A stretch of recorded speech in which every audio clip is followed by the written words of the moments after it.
I'm Jungle Pam, and you don't have a clue as to what you're in for. Season 3, Legends, the series.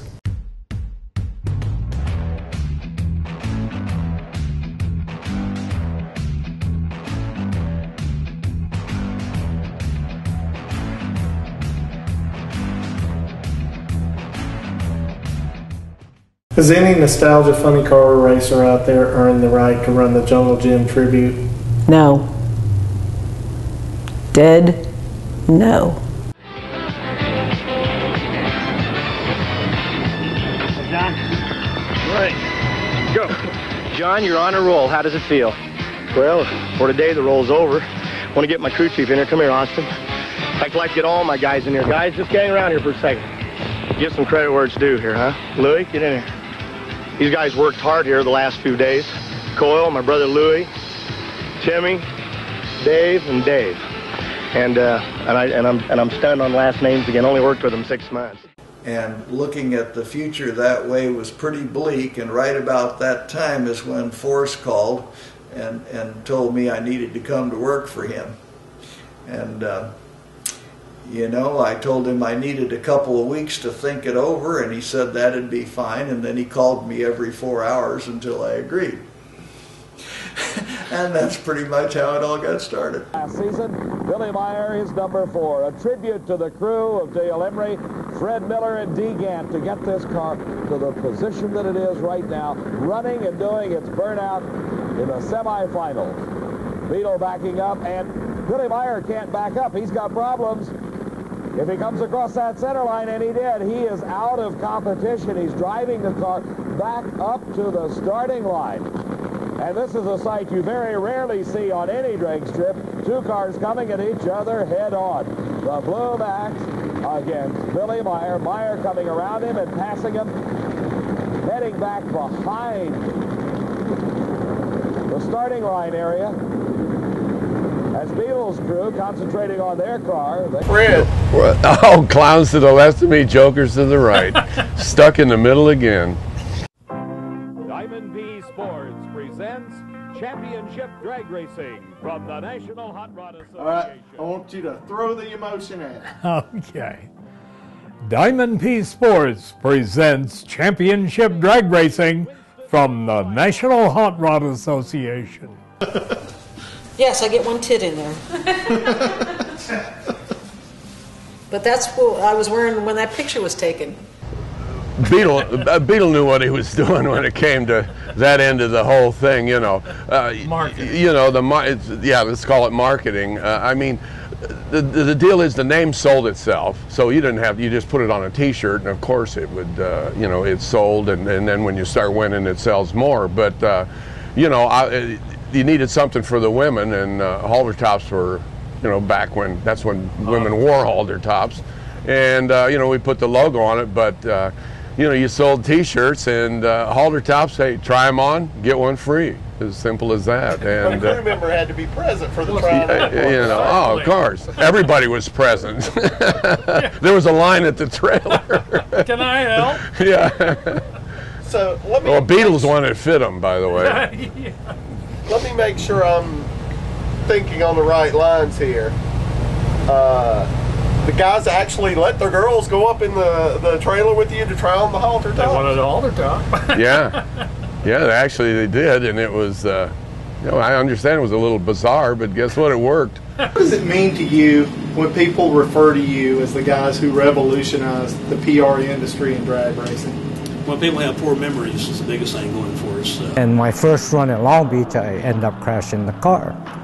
Run off the end of the track, crashed the car. Anyway, guess who the track manager was C.J. Hart.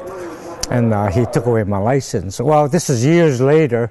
And at the time, you know, I was young and dumb, as we call it. And I didn't know you had to make a half a pass, you know, brand new car or, you know, anyway, different car, brand new car for a license, you know. And I attempted to make a full pass.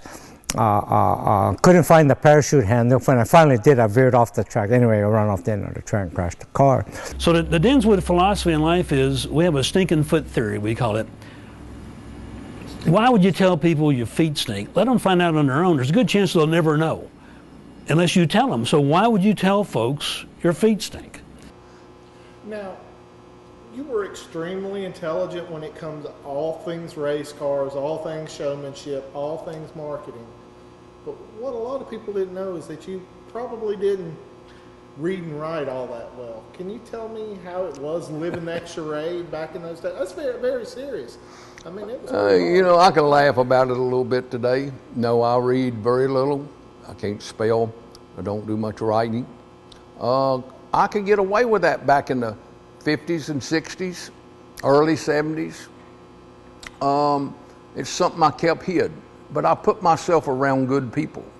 I learned business, and my good friend Raymond Beadle used to tell me, if you would work as hard at doing something right and legal as you do trying to do something and cut corners, you'd be a whole lot better off.